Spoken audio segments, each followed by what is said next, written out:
E hoje vamos levar você para uma visita a Cordisburgo, cidade mineira, onde nasceu em 1908 João Guimarães Rosa, para muitos, o maior escritor brasileiro do século XX. Médico e diplomata, Guimarães Rosa tem sua obra e memória preservadas no museu que fica em sua terra natal. Espaço que vamos conhecer agora na Crônica de Sexta, produzida pela nossa parceira, TVE de Minas Gerais.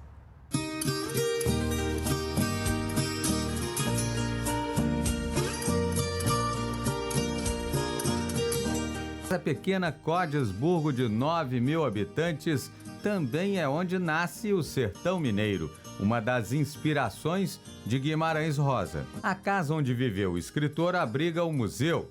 Logo na chegada, que tal ser recebido pelos miguelins, esses jovens contadores de histórias que ajudam a eternizar a obra do mestre? Ouvindo história, a gente aprende mais. E tanto que a gente passa para ele, a gente também recebe esse estudo deles. Quanto mais a gente guia, mais uma novidade a gente aprende. Esse mergulho na vida e obra do autor de Grande Sertão Veredas apresenta objetos como a inseparável máquina de escrever. A gente observa que tem realmente, um fascínio, uma admiração em torno daquele objeto, porque a gente tem a máquina e ela está justamente na antiga sala de jantar, que hoje é a sala Corpo de Baile, que a gente fala que ali é o coração do museu. Muito bacana você ver como que ele trabalhava esse texto. E a gente sabe, que o texto do Guimarães Rosa é um texto muito apurado. Esta sala reproduz o escritório de Guimarães Rosa na época em que foi eleito presidente da Academia Brasileira de Letras no Rio e guarda edições traduzidas para vários idiomas. Você tem toda assim uma ilustração daquilo que você imagina lendo.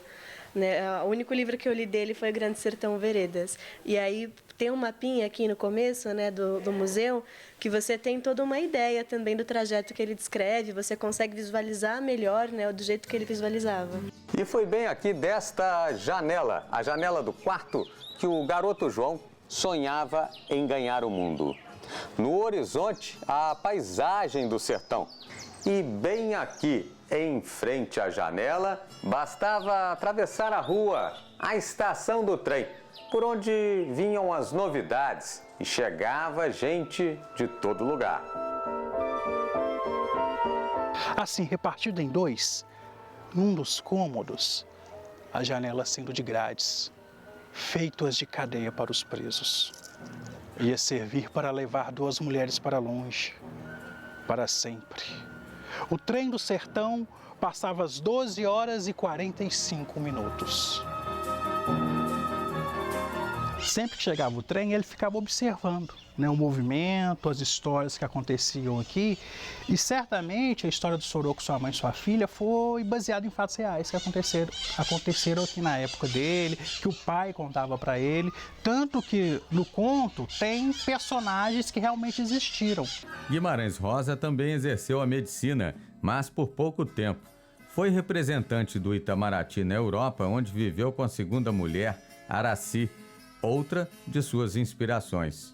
Mas sempre levava a Cordisburgo na alma, como se vê nesta entrevista na TV em Berlim, em 1962.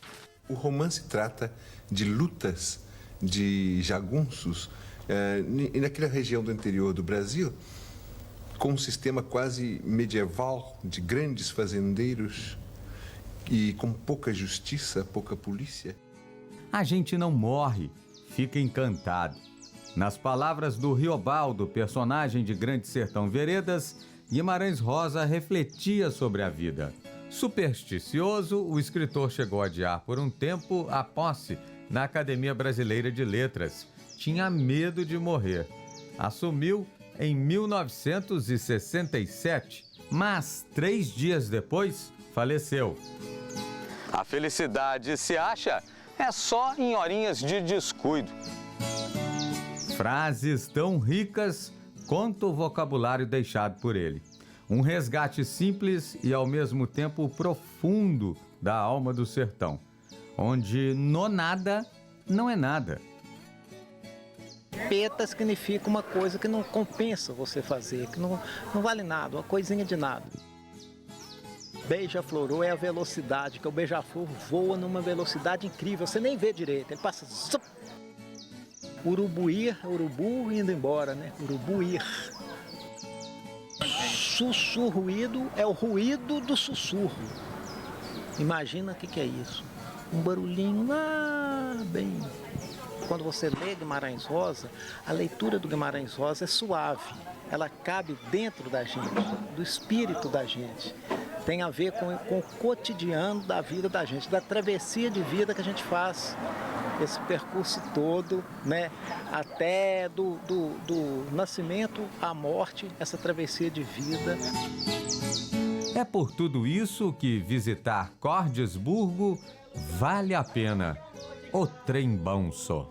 O galho da árvore, árvore da montanha, olê, aí, a árvore da montanha, olê, aí, a árvore da montanha.